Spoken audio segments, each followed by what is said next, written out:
কি ট্যালেন্টেড সন্তান ছিল মীর কাসেম আলীর। আমি জেলখানায় থাকতে এক কারারক্ষী এসে আমার কুতুবউদ্দিন ওর বাড়ি রাজবাড়ি, রাত 12টার পরে যখন ডিউটি হয়েছে এসে বলছে, হুজুর একটা গোপন কথা বলি, কাউকে যেন বললেন না এখানে, তাহলে আমার সমস্যা হবে।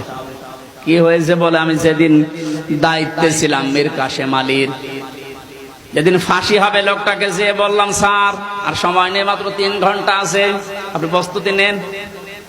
উনি আমারে বলছে, ভাই কারারক্ষী এখনো তো সময় 3 ঘন্টা আছে, আমি 2 ঘন্টা ঘুমাই, তুমি আমারে ডেকে দিও। আল্লাহর কসম, আমি আল্লাহকে সামনে নিয়ে বলছে, ও যা যা বলেছে একটাও মিথ্যা কথা না, সবগুলোই এইভাবেই বলেছিল। যে আমি পাহারা দিতে গিয়ে দেখলাম লোকটা ঘুমিয়ে গেল। 2 ঘন্টা পর ওনারে ডাকলাম, ঠিক ঘুম থেকে উঠলো, গোসল করে ওযু করে শেষের নামাজটা শেষ করে একটা চা বানিয়ে বলছে, নেন। বললাম, স্যার আমি চা খাবো না। আপনার কিছুক্ষণ পরে বলে, জানি আমি, আর মাত্র 15 মিনিট আছে।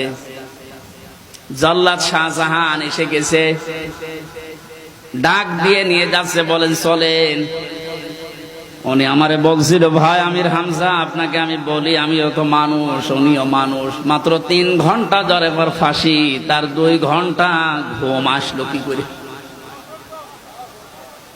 এই লোকটার সন্তান ব্যারিস্টার আরমান, উনি কিন্তু ওই সময় জানে যে তার ছেলে গুম হয়ে আছে, মরে গেছে না বেঁচে আছে তাও জানে না। বাংলাদেশ না, বিশ্বের ভেতরে যদি আমার মনে হয় 100 জন মানুষ থাকে যে মানুষকে কর্মসংস্থান তৈরি করে দেয়, তার ভেতরে মীর কাসেম আলী একজন। কত কিছু দুনিয়ায় তার ছড়িয়ে আছে, আপনি হিসাব করতে পারেন কি? হামজার মতো সে, তার স্ত্রী সন্তান কোথায় আছে সে কিচ্ছু জানে না। এই কঠিন মুহূর্তে তার নিজের হাজারো যারা অনুসারী, তার সহকর্মী যারা, হাজার হাজার মানুষ পালিয়ে বেড়াচ্ছে, জেলখানায় আছে, আটক আছে, মরে গেছে, সব কিছু তার কাছে সংবাদ আসতেছে। এমন কঠিন সময়ও লোকটা 2 ঘন্টা ঘুমিয়েছে। এমনি ঘুম আসবে না, অবশ্যই আমার আল্লাহ তাকে সূরা হামিম সিজদার 30 নম্বর আয়াত ফেরেশতা দিয়ে শুনিয়েছে। আল্লাহ পাক বলেন, যারা এই কথা বলে যে আল্লাহ তুমি আমাদের রব, আমি টিকে আছি এ কথার উপরে, আল্লাহর সঙ্গে সঙ্গে তার বিপদে আপদে পড়লেই ফেরেশতা নাজিল করবে। এই জন্য তানাজ্জালু দিয়েছেন আল্লাহ, 1 জন 2 জন পাঠায় না, মালাইকা বহু বচন, হাজারো ফেরেশতা তার জন্য আল্লাহ পাঠিয়ে সান্ত্বনা দেয়। আল্লাহ তাখাফু ওয়ালা তাহজানু, কোনো ভয় নেই, কোনো চিন্তা নেই। ওয়াবশিরু বিল জান্নাহ, ওই জান্নাতের সুসংবাদ গ্রহণ করো, আল্লাতী কুনতুম তুআদুন, যার ওয়াদা আল্লাহ করেছে।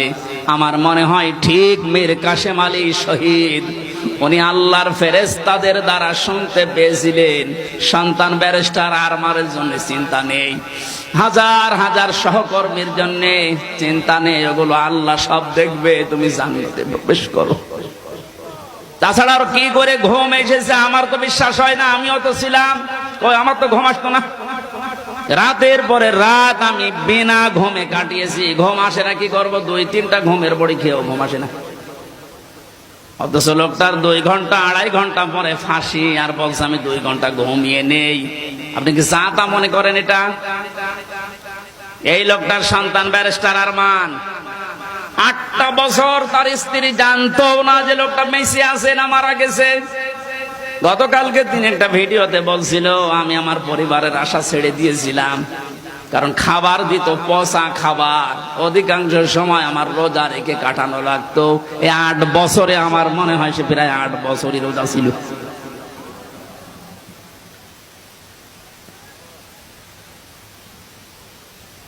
কোথায় পৌঁছিয়েছে তারা এই মানুষগুলো?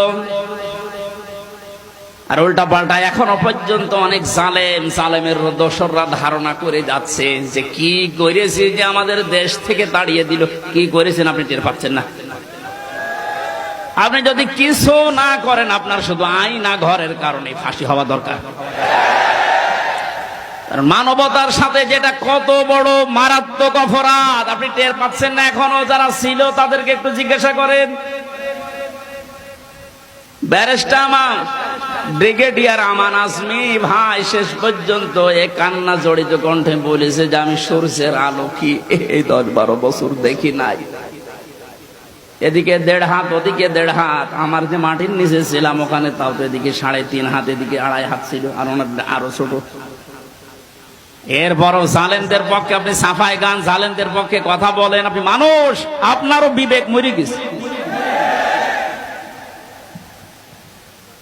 মজলুম অবস্থায় এখনো আছে, এখনো পর্যন্ত অসুস্থ, আমার শরীর এখনো স্বাভাবিক হয়নি,